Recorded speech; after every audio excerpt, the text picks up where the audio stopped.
Royal Enfield ribbon গাড়ি mileage হয়ে আছে।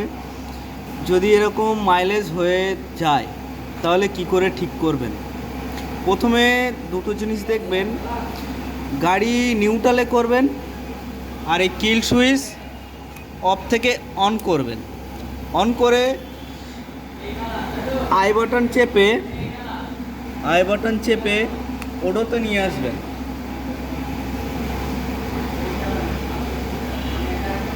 ওডোতে নিয়ে আসার পরে আই বাটন সুইচটা চাপবেন, ক্লাচ চাপবেন, চেপে 10 সেকেন্ড মতো ওয়েট করবেন। ওয়েট করে চাবি অফ করে দেবেন।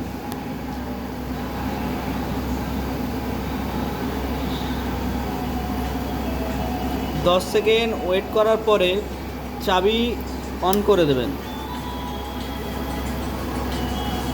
অন করার পরে কিছুক্ষণ ওয়েট করবেন।